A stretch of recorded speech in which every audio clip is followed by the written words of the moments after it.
El criterio de Heck-Brown para macizos rocosos.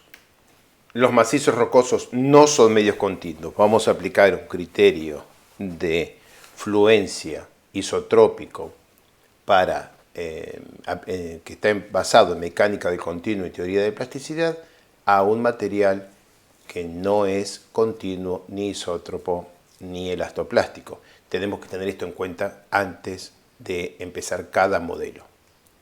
El criterio de Heck-Brown para macizos rocosos proporciona de manera práctica una capacidad predictiva del comportamiento de un macizo rocoso usando un único juego de parámetros que tienen en cuenta la dependencia de la resistencia con el confinamiento de una manera mucho más ajustada que la del criterio de Mohr-Coulomb.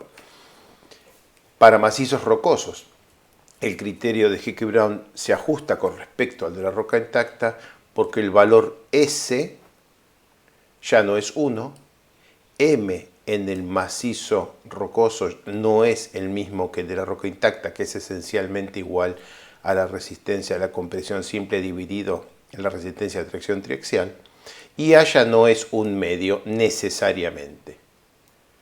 Las expresiones propuestas por Heck en 2002 son estas, en las que ambos parámetros se pueden calcular a partir de los mismos parámetros, pero para roca intacta, y de GSI, Geological Strength Index, un parámetro semicualitativo que mide el estado del macizo rocoso.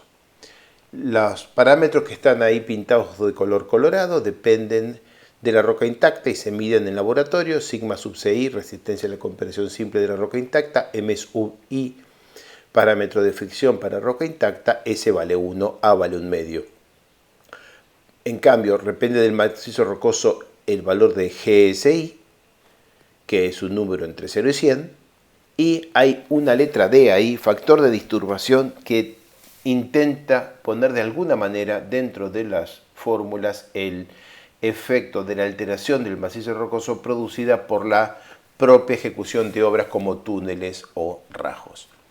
Esto no es geomecánica computacional, esto es una serie de correlaciones que podrían aceptarse como primer orden de aproximación para problemas que se van a resolver con métodos analíticos, como problema de estabilidad de taludes por método de las fajas. En esta grosera simplificación del comportamiento del material, en el cual todos los parámetros dependen de un único valor semicualitativo, es completamente incompatible con los refinamientos que pretendemos de un modelo numérico de elementos finitos aplicado a un problema de macizos rocosos. Sin embargo, es el estándar de la industria, es confiable y brinda resultados que nos permiten a los ingenieros que trabajamos en diseño tomar algunas decisiones razonables.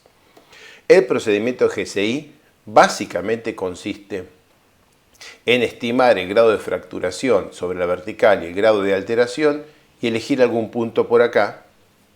Por ejemplo, en este punto GSI vale 50, voy para atrás en la filmina, acá ponemos un 50, acá ponemos un 50 y acá arriba ponemos un 50 y daría la impresión de que ahí estamos ya listos para hacer nuestro modelo numérico de macizo rocoso. Así de simplificada es el estado de la práctica en este momento.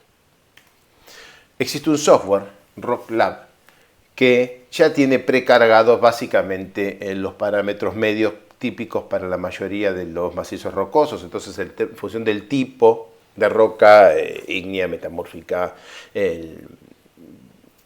la composición química de la roca, diorita, basalto, salen algunos valores para la resistencia, de los parámetros de resistencia para roca intacta, por ejemplo, MI 25, resistencia a la compresión simple 121, disculpas por eso.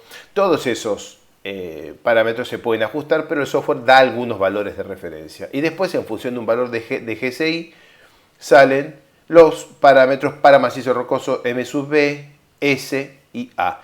Noten que A vale esencialmente 0,5, aunque tengamos una fuerte disturbación y un fuerte fracturamiento en el macizo rocoso.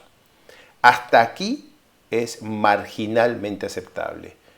El software sigue poniendo informando parámetros cohesión y fricción para un ajuste de Mohr-Coulomb. Nosotros no recomendamos que se emplee esto.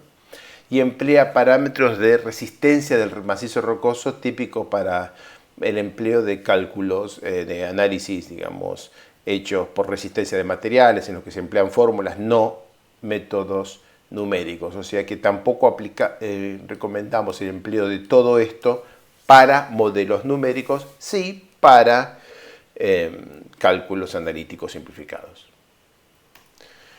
Por ejemplo, acá tenemos un ejemplo para un proyecto en Chile. Tenemos unas ciertas propiedades de roca intacta que son el resultado de un extensísimo programa de investigación de laboratorio, y después tenemos también un extenso programa de caracterización del macizo de rocoso y de estimación de parámetros GCI que permite escalar propiedades medias en laboratorio a propiedades que se aplican a grandes rasgos mineros con este procedimiento GCI implementado en ROClab.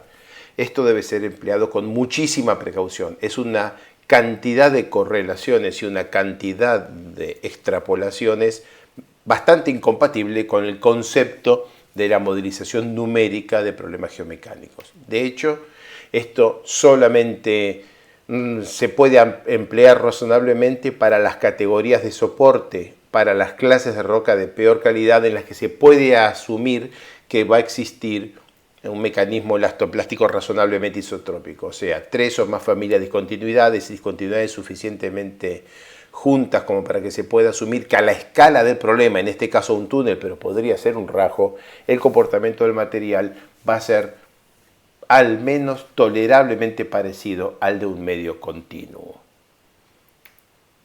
Hay que evitar las correlaciones en cascadas. Esto está tomado de la norma de la Asociación Francesa de Túneles y Estructuras Subterráneas del 2003. Está hablando de las correlaciones RMR o Q, también aplica GCI, y pone aquí bien claro, debe ser usado con mucho cuidado, especialmente para parámetros de resistencia.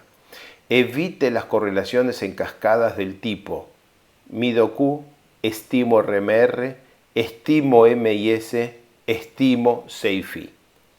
Para nosotros, esto no está, pero sí está GCI si usamos ROClab. Así que estimo GCI, saco unos MIS que son simples correlaciones y encima después capaz que saco CIFI a partir de MS. Esto no hay que hacerlo. Una última discusión al procedimiento GCI, tratando de avanzar el estado actual de la práctica, es que la evaluación de GCI se ha ido perfeccionando y sofisticando con el tiempo, alejándose de la idea original de G que decía, bueno, ya que hay tanta incertidumbre, tomemos un número simple, y ahora medimos con mucho cuidado meteorización, resistencia de las interfaces, tipo de matriz, discontinuidades, cantidad de fracturas, cantidad de familias de fracturas, medimos la rugosidad micro y macro de las discontinuidades, la existencia, tipo de rellenos y la alteración de las paredes de las discontinuidades. Y con todos esos números, sacamos un único número GCI. Y a partir de GCI, que es un único número, volvemos a abrir el abanico y con un único GCI queremos estimar la rigidez, la resistencia y, por ejemplo, la dilatancia, la tendencia del material a aumentar de volumen cuando se lo somete a tensiones de corte. Tendríamos que poder hacerlo mejor. Acá hago solamente una idea, sin haberlo estudiado. Probablemente la rigidez dependa 30% de la cantidad de fracturas, 30% de la meteorización de las fracturas y 40% del relleno, por tirar números cualesquiera. Esto no es el resultado de ningún análisis. Probablemente la resistencia dependa 80% de la alteración y la dilatancia probablemente dependa 50% del relleno. Medir, aquí hay 10 números. Combinar 10 números en un único número y convertir un único número en 3 no parece sensato. Conviene mejor tomar estos 10 y de estos 10 combinarlos por separado para estimar rigidez, resistencia y comportamiento de cambio de volumen. En otras palabras, es verdad que duplicar la alteración es igual a duplicar el fracturamiento, tanto para rigidez como para resistencia como para dilatancia? ¿Cuánta información perdemos en este cono de arena que parece un reloj de arena, en el cual toda la data que sacamos en terreno pasa por un número para volver a expandirse? ¿Podemos hacer las cosas mejor? Esta es una discusión que en este momento estamos teniendo, por lo menos al nivel de nuestra empresa y comunidad de modelización numérica para macizos rocosos.